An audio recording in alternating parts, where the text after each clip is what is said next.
Dostal sa nám do rúk offroadový drahokam v zelenom prevedení.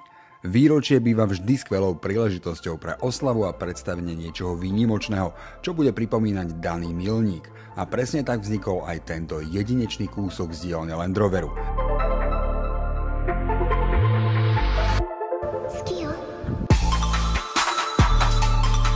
Tento špecifický zelený Defender bol navrhnutý a vyrobený pri príležitosti 75. výročia tradičnej anglickej značky. Pochopiteľne, motoristi sa dočkali iba obmedzeného množstva zelených offroadov, pripomínajúcich dávne časy.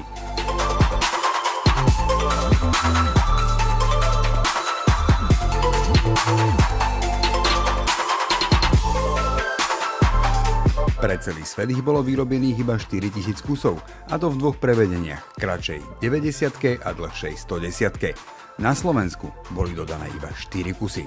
Pre porovnanie do Austrálie smerovalo 75 kusov týchto zelených krásavcov.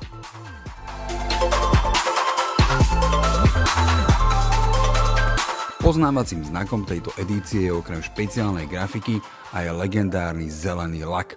V tomto farebnom prevedení sa objavil prvý Land Rover Defender ešte v roku 1948 na autosalóne v Amsterdame.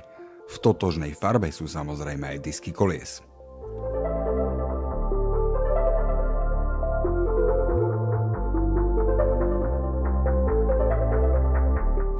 Limitovaná edícia bola dodávaná s bohatou výbavou a motorizácie dostupné boli v prevedení P400 s benzínovým motorom, mild hybridný dízlový motor D300 a plug-in hybrid P400e.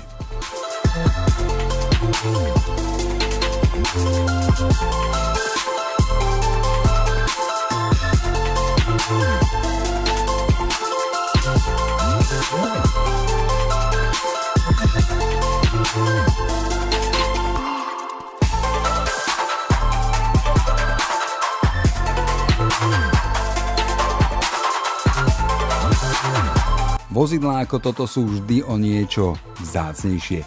Majú vyššiu hodnotu pre zberateľov aj pre majiteľov. A tak aj obstarávacia cena vozidla z limitovanej edície býva vyššia ako pri sériovej výrobe. Inak tomu nebolo ani v tomto prípade.